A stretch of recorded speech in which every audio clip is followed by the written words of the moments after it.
Fala galera, alunos da segunda série do ensino médio do Colégio Força Máxima. Hoje nós continuaremos os nossos estudos acerca da literatura brasileira e hoje nós falaremos um pouquinho a respeito do capítulo 20. O capítulo 20 traz pra gente alguns autores da segunda fase do modernismo brasileiro. Vamos lá? Bom, galera, contexto histórico, né? Eu sempre digo, a literatura caminha de mãos dadas com a história. Nós não podemos estudar literatura sem compreender o contexto histórico. Então, o contexto histórico, nós temos a crise de 1929, né? Essa quebra na Bolsa de Valores de Nova York em 1929 trará reflexos para o mundo inteiro, né? O mundo inteiro sofre um pouco com essa crise ocorrida lá nos Estados Unidos. Nós temos a ascensão de regimes nazifascistas, sobretudo na Itália e na Alemanha, né? Nós temos aqui no Brasil Getúlio Vargas no poder, e é um contexto de medo, de insegurança, de consciência social, né? Porque os poetas, eles se veem, a população de uma forma geral, né? Nós estamos falando do período de 1930 a 1945. Então é um período no qual o mundo já havia vivido a Primeira Guerra Mundial e começa a se desenvolver, a se desenhar a história da Segunda Guerra Mundial. Então é um período muito sombrio, é um período muito incerto, muito duvidoso, né? E essa insegurança, esses medos, essas dúvidas serão abordadas pelos poetas nessa segunda fase do modernismo brasileiro, tá bom? Bom, algumas características dessa segunda fase. Nós temos temas relacionados ao cotidiano, ou seja, ao dia a dia mesmo, aquilo que acontece na nossa realidade. Nós temos, atrelado a isso, as questões sociais, né? Então, os poetas vão se voltar também, terão uma tomada de consciência social, falarão da realidade, beleza? Nós temos aspectos românticos e simbólicos. Como assim? Muitos poetas trarão algumas características do romantismo e algumas características do simbolismo, não no sentido de copiá-las, né? Mas no sentido de melhorar, de transformar essas características, produzindo algo novo, tá bom? Versos livres e brancos, representando a liberdade trazida lá na primeira fase do modernismo brasileiro. Isso continuará na segunda fase, porém nós temos ritmos e rimas. Os poetas dessa segunda fase do modernismo trabalham ainda com versos livres e brancos, mas gostam também do ritmo, das rimas e da métrica, tá certo? Alguns poetas, como Vinícius de Moraes, serão conhecidos pela métrica, pelo desenho ali do texto, do poema, tá bom? Alguns autores, então, que nós temos de trabalhar nesse capítulo. Cecília Meirelles, né? A Cecília Meirelles, ela é a primeira mulher a ganhar destaque, a ganhar notoriedade dentro ali desse âmbito literário brasileiro. E aí, como características, nós temos um lirismo profundo, né? Um lirismo íntimo, uma subjetividade muito grande trazida pela Cecília Meirelles. Nós temos a consciência de que a vida ela é efêmera e transitória, ou seja, ela passa rápido e ela muda constantemente, ela muda o tempo inteiro. E a Cecília Meirelles trará essa consciência nos seus poemas. Outras características são a sensibilidade, a intuição e a emoção.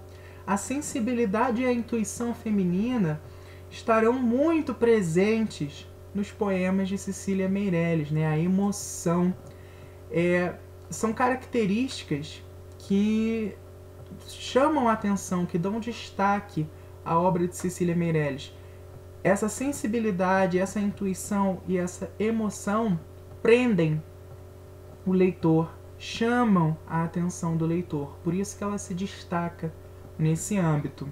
Ela traz sempre imagens da natureza em seus poemas, sempre ela gosta de trabalhar com imagens da natureza. Outra característica dela é a musicalidade de seus poemas, né? E aí uma característica linguística, uma característica formal também que nós podemos falar a respeito da Cecília Meirelles é o uso de sinestesias, né? Sinestesias, figuras de linguagem, a figura de linguagem que traz ali os sentidos, as sensações, beleza? Trouxe então um poema, um dos mais conhecidos poemas de Cecília Meirelles, que é Retrato. Eu não tinha este rosto de hoje, assim calmo, assim triste, assim magro, nem estes olhos tão vazios, nem o lábio amargo. Eu não tinha estas mãos sem força, tão paradas e frias e mortas. Eu não tinha este coração que nem se mostra. Eu não dei por esta mudança, tão simples, tão certa, tão fácil. Em que espelho ficou perdida a minha face? Percebam que nesse poema o eu lírico ele traz a reflexão acerca da efemeridade da vida, ou seja, a vida passa muito rápido. Nesse caso, a vida passou tão rápido que o eu lírico não se deu conta da mudança, né, da velhice, que a velhice chegou. O eu lírico não se dá conta dessa mudança, né? Ela diz, eu não dei por esta mudança, tão simples, tão certa, tão fácil. Em que espelho ficou perdida a minha face? Né? Ela se questiona por que ela não reparou isso tudo, né? Por que ela não reparou que ela mudou, que ela envelheceu. Esse é um dos poemas mais bonitos e mais conhecidos da Cecília Meirelles. Outro autor trazido pela nossa apostila é o Murilo Mendes. O Murilo Mendes ele é o católico visionário, né? Vocês podem ver em algum vestibular, em alguma questão, essa nomenclatura associada a ele, católico visionário. Por quê? O Murilo Mendes ele trará em seus textos referências muito fortes ao catolicismo, religião que ele seguia, né? Então ele trará essas referências ao catolicismo. Porém, ele tem também uma aproximação com o surrealismo, com os sonhos trazidos pelo surrealismo, aquela escola, né, aquele período de vanguarda europeia. O contexto social sempre será atrelado à fé cristã, à fé católica, que é a fé professada pelo Murilo Mendes. Temos um texto do Murilo Mendes. Novíssimo Job. Eu fui criado à tua imagem e semelhança, mas não me deixaste o poder de multiplicar o pão do pobre, nem a neta de Madalena para me amar, o segredo que faz andar o morto e faz o cego ver. Prefiro o inferno definitivo à dúvida provisória. Falaste-me pelos teus profetas e pelo Espírito Santo, mas a última e essencial palavra está contigo. Todas as tuas obras dão testemunho de ti, mas ninguém sabe o que tu queres de nós. Ó Virgem Maria, levanta-te da estrela da manhã e faze o sinal da cruz sobre minha alma golpeada. Bom, nesse texto ficam claríssimas as evidências, as referências ao catolicismo, né? Por que é o catolicismo específico? Porque ele fala aqui da Virgem Maria, né? Então essa referência é explícita ao catolicismo, quando ele fala da Virgem Maria. Lá nos primeiros versos ele diz o quê? Né? Fui criada a tua imagem e semelhança. Ele traz as referências dos milagres de Cristo apontados, descritos ali pela Bíblia, né?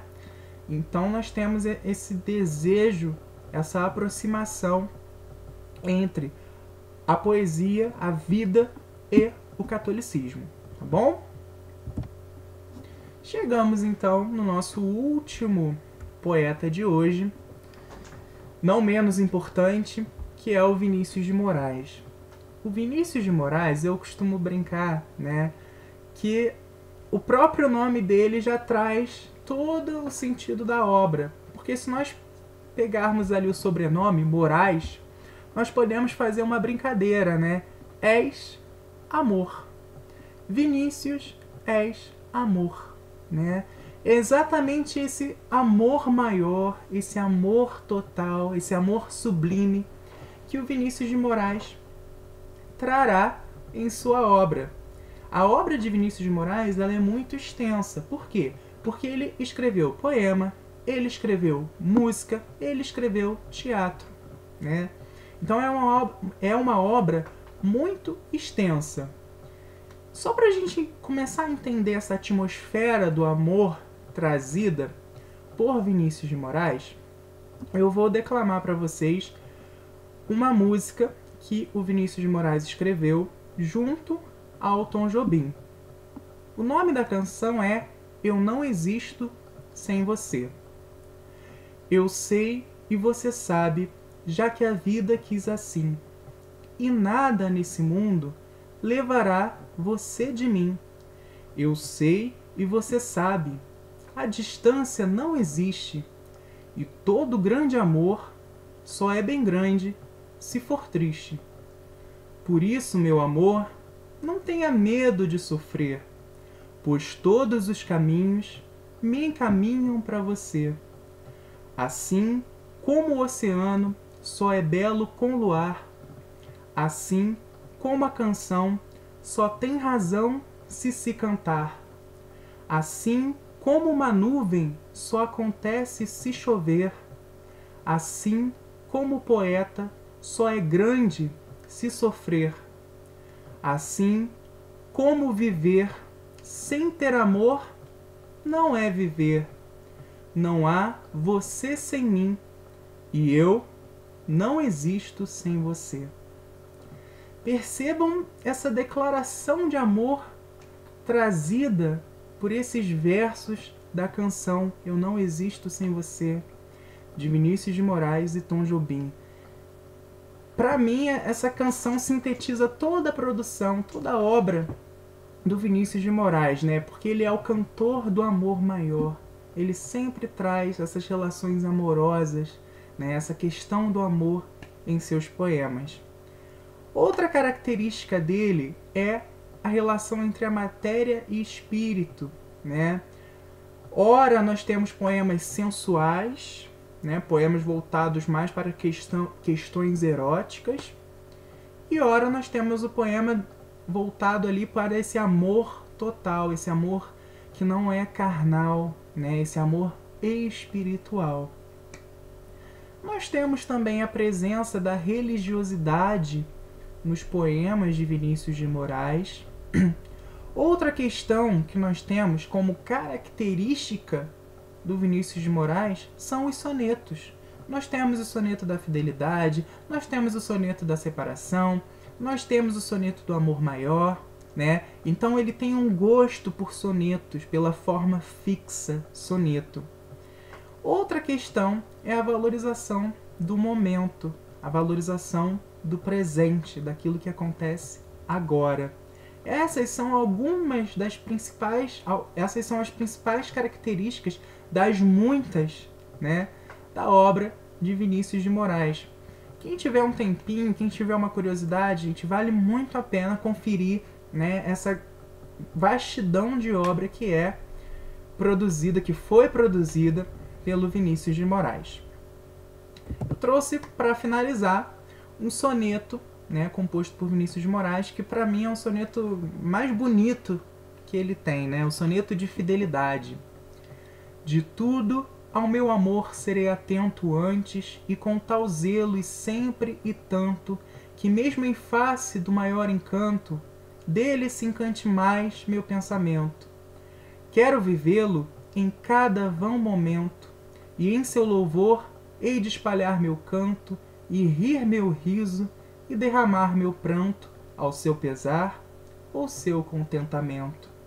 E assim, quando mais tarde me procure, quem sabe a morte, a angústia de quem vive, quem sabe a solidão, fim de quem ama, eu possa me dizer do amor que tive, que não seja imortal, posto que é chama, mas que seja infinito enquanto dure. Olha que lindo esse poema do Vinícius de Moraes, né? O Vinícius de Moraes eu gosto muito, para mim é o poeta mais importante dessa segunda fase, o que eu gosto muito de ler. Percebam então o amor, né? O amor sublime, esse amor maior, cantado pelo Vinícius de Moraes, trazido pelo Vinícius de Moraes no soneto de Fidelidade. Pessoal, espero que vocês tenham compreendido as características desses autores, dessa segunda fase do modernismo brasileiro. Façam os exercícios da apostila, tirem suas dúvidas nas aulas ao vivo e até a próxima!